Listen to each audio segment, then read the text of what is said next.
Bom dia, alunos do nono ano. Estamos iniciando nosso percurso 5, aula de Geografia, o mundo urbano. Então a gente vai analisar sobre o processo de urbanização. A urbanização é um processo no qual a população urbana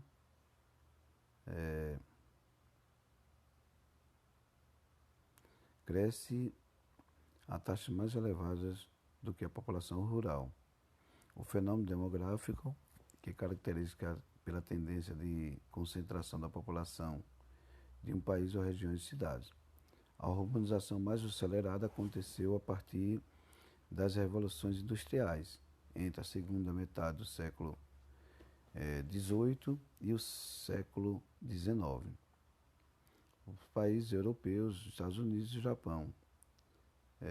A industrialização atraiu contingentes populacionais do campo para a cidade, em razão das necessidades de mão de obra para as fábricas, né? Em países como Brasil, México, Argentina, entre outros, a urbanização é mais recente. Intensificou a partir dos anos de 1950, com o crescimento da atividade industrial. É importante lembrar, porém, que alguns desses países, como o caso do Brasil, a urbanização não é resultado apenas da distribuição, da industrialização, mas também de problemas existentes no campo, como a concentração fundiária, o difícil acesso às propriedades da terra e entre outros, né? Então a gente viu que, né, no Brasil é diferente de que outros países. O crescimento da população urbana. Até o início do século XIX, a população urbana mundial não passava assim de 7%, né? Ela chegava até 7%. Cerca de 2 séculos depois, em 2008, a população, pela primeira vez da história, a população urbana passou à população rural, cerca de 3,3 bilhões de pessoas. Segundo as previsões da ONU, esse número chegará a 5,2 bilhões em 2030, representando 60,4% da população, e a 6,7 bilhões em 2050, representando 68,4% da população. Então, a tendência é o crescimento da população urbana, né? Em detrimento à população rural. Então, ele também fala sobre isso, que a tendência é que nos países desenvolvidos essa taxa de crescimento seja alta, de 13%. Porém, a taxa de crescimento com os países menos desenvolvidos, como da África e da Ásia, vai crescer, vai quase dobrar, né? Então vai crescer quase 100% nesse período. Então, olha como é interessante. Os países menos desenvolvidos vai aumentar o crescimento de urbanização. Consequentemente, vai ter problemas, né? Como desemprego, pobreza, a questão de meio de vida, falta de saneamento básico, entre outras questões. É interessante que a gente veja isso. A gente também vai falar sobre megacidades e megalópolis, né? As grandes cidades, em 1950, existiam várias grandes cidades no mundo, né? Como ele fala aqui, os problemas associados à urbanização serão mais graves nas grandes cidades, nas megacidades e nas megalópolis, né? Em 1950, Nova York e Tóquio eram as duas megacidades do planeta. Em 2007, havia 19 e em 2018 o número de megalópolis passou a ser 33. Então, olha, em 2007 havia apenas 19 megacidades e passou a ter 33 em pouco tempo, né? Em 2018. Então, 11 anos depois, aumentou, quase que dobrou o número de megacidades. E com isso aumentou, como a gente fala, né? Desemprego, violência nessas cidades, porque justamente foi naquelas regiões, nos países menos desenvolvidos, que aumentaram esse número de megalópolis. Olha como é interessante, né? Ou megacidades.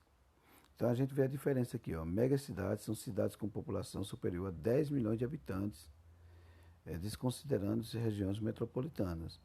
Megalópolis, que são grandes aglomerações urbanas formadas por metrópoles ou grandes cidades cujos limites interpenetram espaço no espaço por elas ocupado. Então, olha como é interessante. Existe uma diferença entre megacidades e megalópolis.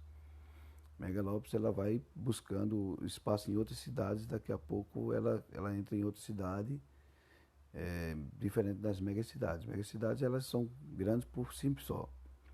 Então você vê aqui, olha, nessa figura a aglomeração urbana mais populosa do mundo, né?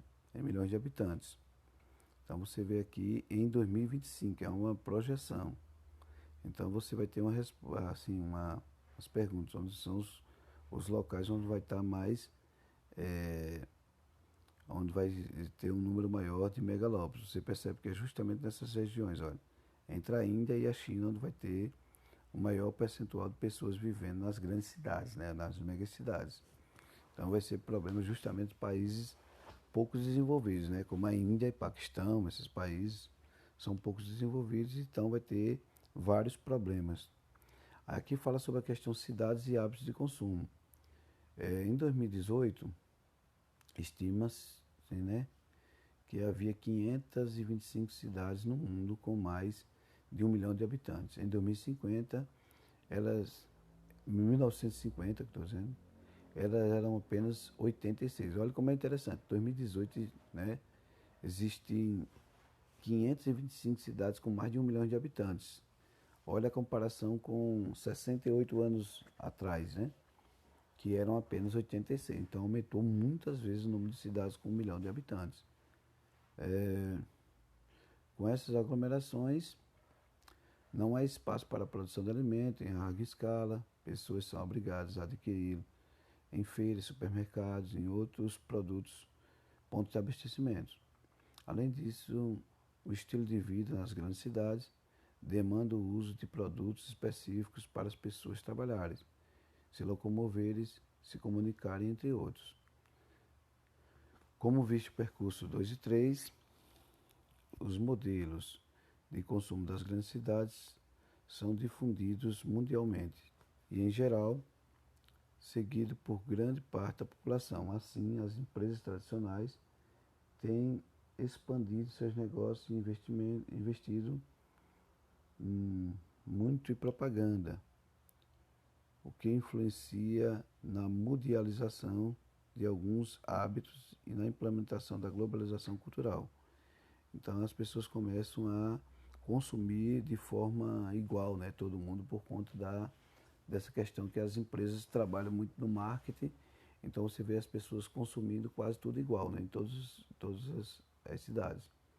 Aqui ele pergunta, né, é possível identificar hábitos de consumo influenciados pela globalização cultural na localidade em que você vive?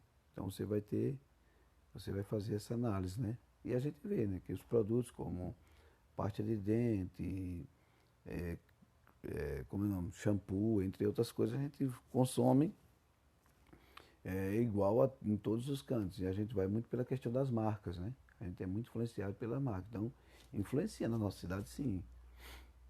Aqui ele fala sobre as transformações da produção agropecuária e a urbanização. A transformação da produção agropecuária, né? Ele fala sobre, a partir de 1960, começou a ter o desenvolvimento estrutural no campo, né? E com isso, as pessoas começaram o uso de máquina agrícola, fertilização, e começou a ter uma revolução, como eles falam aqui, revolução verde, né? Começou a produzir mais, o campo começou a produzir mais. E começou a ter essa questão deles ter mais produto, ter menos empregos, por incrível que pareça, ter menos emprego no campo, porque tem muito latifúndio, muitas pessoas que tomam conta, e o uso de máquina, então diminuiu o número de pessoas trabalhando no campo. Com isso, as pessoas foram tipo que impelidas, né, para não dizer o nome bonitinho, para não foram expulsas do campo e foram para a cidade. Por isso que teve o aumento da urbanização nas cidades.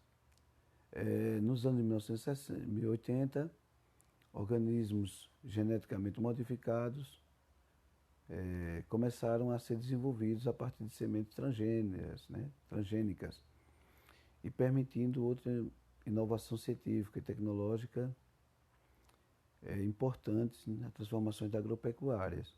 Então você vê também que teve Esse organismo geneticamente modificado ajudaram também a aumentar o número de alimentos no campo, né? Então, áreas como que produzia, vamos dizer, 100 sacas por hectare, hoje está produzindo 1.000 sacas por hectare, e você vê que foi por fruto desse desenvolvimento orgânico, né? Genético, que começaram a criar sementes que eram mais resistentes, né? A pragas, né? Então, com isso, o campo começou a ter essa revolução verde, como a gente fala. Uma revolução que fez com que produzisse mais em espaços menores. Aqui nos anos de 1990, com o desenvolvimento de informática, muitas das suas inovações passaram a ser aplicadas na agropecuária. Softwares para o gerenciamento dessas atividades, drones para detectar doenças, pragas em plantações e pastagens, falhas de plantio, excesso de irrigação, contagem de números de cabeças de gado, localização de manchete de águas, etc. Além de máquinas agrícolas computadorizadas.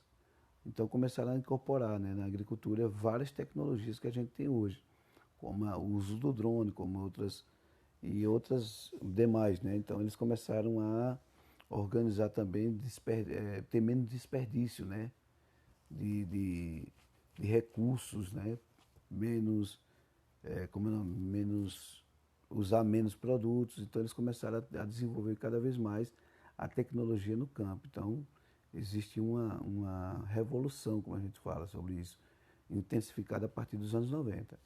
Aqui ele fala que as inovações científicas e tecnológicas, se por um lado favoreceu a agropecuária, por outro, por meio do aumento do rendimento e da produtividade, por outro, substituído parte da mão de obra empregada no campo e provocaram desemprego estrutural, como foi citado.